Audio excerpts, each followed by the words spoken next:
welcome back to the channel. Today I'm going to show you how to make your own clock using items you probably have around your house or apartment. These are the supplies you will need to make your clock: a piece of paper, a pair of scissors, a paper plate, and I pulled out my colored pencils and my crayons and a marker, but you really only need one of those things, and if you just have a regular pencil or a pen, that will work too. The first thing you'll want to do is choose a color. I chose green, and write the following numbers around the face of the clock.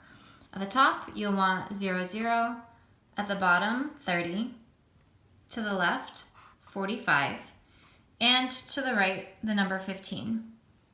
We're going to write more numbers, but it's easiest if you start with these four to fill in the other numbers. I did go ahead and fill in the rest of the numbers and try to space them as evenly as you can. But if we go around the clock starting from the top, we've got 0, 5, 10, 15, 20, 25, 30, 35, 40, 45, 50, 55. Using the same color, you're going to draw a rectangle with a triangle on the end. And inside of the rectangle, you're going to write minutes. That's spelled M-I-N-U-T-E-S.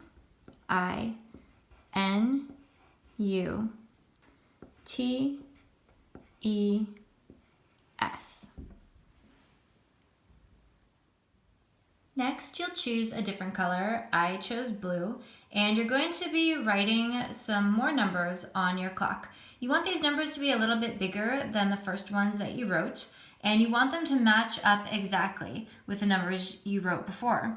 So where I had 0, I wrote 12. Where I had 15, I wrote 3. And where I had 30, I wrote 6. And where I had 45, I wrote 9. Next, you're going to fill in the rest of the numbers. So I had 12 and I added 1, 2.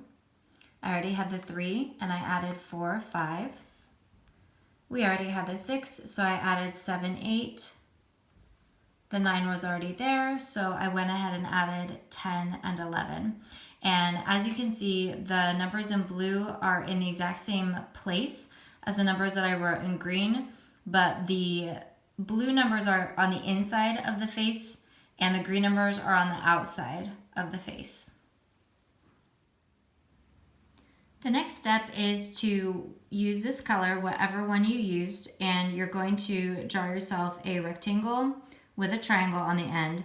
It's really important that the length of this rectangle is shorter than the first rectangle that you made. Inside of this rectangle, you're going to write hours, which is spelled H-O-U-R-S.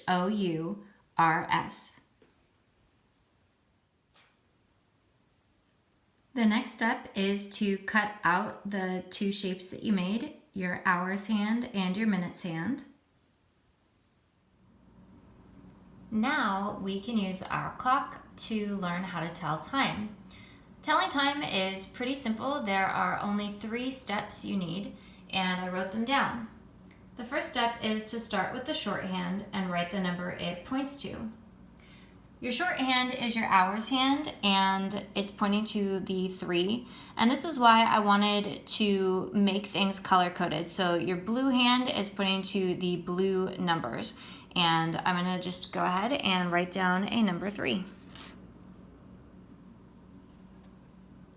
Step number 2 is to write a colon. And a colon is 2 dots, one on top of the other. Step number 3 is a little tricky, but it's not that tricky. It says, look at the long hand, count by 5s, write the number it points to. So our long hand is green, it's the minutes hand, and we can count by 5s. I'm going to start at the top, and we're just going to count 5, 10, 15, 20, 25. And we had already written those in, so 25 is going to come after the colon. And so the time that this clock is showing is 3:25. A little vocabulary before I let you go for today. This kind of clock is an analog clock, the type of clock that has hands and you have to count by fives to find the minutes. This type of clock is a digital clock, and that's when you have the numbers with a colon separating the hours and the minutes. And this is the more common type of clock. I have one of these on my alarm clock, my phone, my laptop, in my car, and again, this type of readout is digital. All right, I hope that you enjoyed making your clock. Maybe ask a parent or another family member to help you practice with it over the weekend. And I'll be using mine to make some videos all about telling time for next week. Bye for now.